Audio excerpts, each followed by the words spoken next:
Hey guys, and I'm here to talk to you about the Earth Science Reference Table, page 16. This is the common properties of minerals. And on this chart, there's definitely a bulk of information about minerals. So whenever you get a mineral question, you should be coming here. So let's take a look at this, and let's actually look at what information they give us. All right, so the first breakdown is going to be by luster, right, which you'll see from here. So luster is either going to be metallic, or if you scroll down a little bit, it will be non-metallic. All right, and then there's a little area here in the middle that says either. So there's one mineral that's either.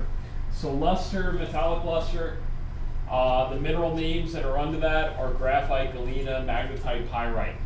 The one that's either is going to be hematite, and then anything below hematite, talc, sulfur, selenite, gypsum, all the way down to garnet are all non-metallic minerals. So metallic, remember, means they look like a piece of metal. Non-metallic, remember, can be shiny. However, they do not resemble metal at all. All right, so be aware of that. Hematite, rust. So that's why it ends up being either. So sometimes it can look more rusted, and then sometimes it'll actually look like a piece of metal, legitimately. All right, hardness. They are listed in order of hardness. So the metallic ones are in order, as you guys know.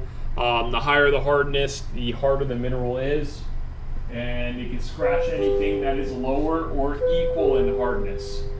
Hematite varies a lot in hardness due to, again, its property that it rusts.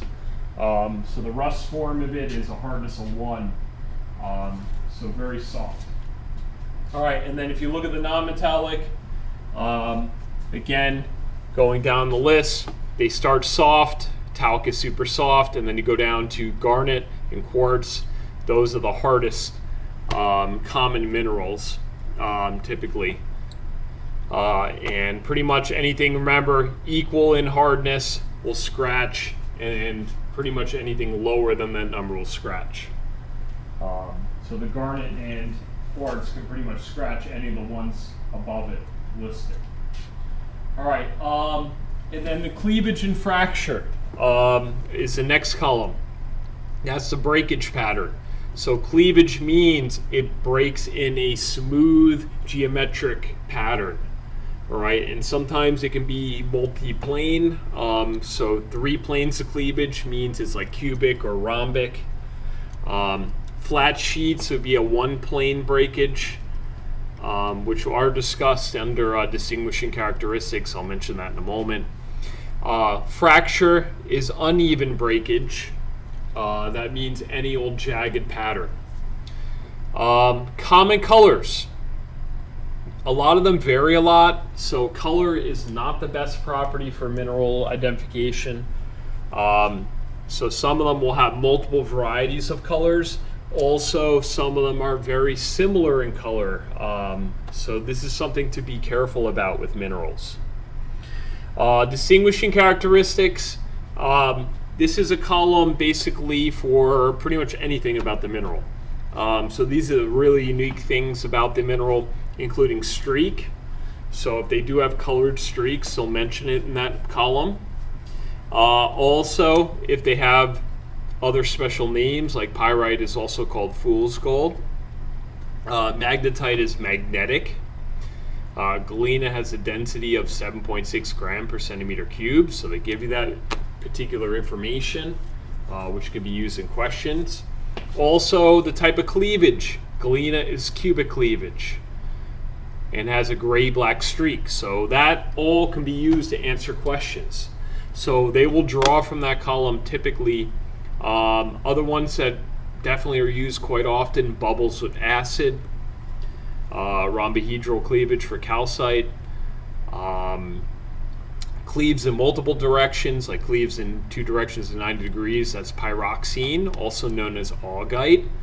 That's a trouble thing that you can actually be careful with too. So sometimes they have multiple names for minerals. Amphibole is also known as hornblende. So just be careful of these little details, and then you should be fine with the chart. Uses. That tells you what they're used for, because minerals obviously are harvested for use in industry. So what do they use to make in real life? So that's what you're going to be looking at there. So you have all the different uses, which sometimes it could be acid, sometimes it could be just building supplies, like magnetite is used for ore of iron and steel. Okay, so you can see what they're used for typically here. And then the next column, composition, that's very unique to a mineral. So chemical composition are the elements that are present and the amounts of them. So if you're not familiar, if they have no number next to them, that means there's only one of that type of element or one atom. So carbon is, graphite is just made of carbon, just that element. Galena is made of Pb and S. If you don't know what those are, you come down here. Pb is lead, S is sulfur. So it's lead and sulfur together. That's what galena is. Fe3O4. All right, so when you see that, just so you know, that means that magnetite is made up of 3 atoms of iron, and O, or oxygen, is made of 4 atoms of oxygen, right? There's actually a total of 7 atoms or elements combined in magnetite. All right, so just showing you that example. And then if you move further down, some of the more complex ones, you'll see a parentheses right here. Sometimes there are groups or molecules within an atom. So OH2, all right, which you see in talc, that stands for that there are 2 OH groups together on that that compound. All right, and if that happens, you have to multiply what's in the parentheses times what's on the outside. So there are actually 2 oxygen atoms and 2 hydrogen atoms when you see OH with the subscript 2 next to it. All right, so that's what you do with the subscript ones. If you ever have to count up the number of atoms, all right, you'll be doing that definitely in chemistry in the future. And again, the chemical symbols are down the bottom in case you do need to write out the full name of the elements, which sometimes will make you do. And the last column, which I've already told you, is the mineral name. And also don't forget about the common names, which sometimes are used in questions also. All right, so that's the mineral chart. We'll be doing practice questions in class, and you guys can actually learn all the little tricks that they'll throw at you. All right, thanks you guys for tuning in, and I'll see you next time.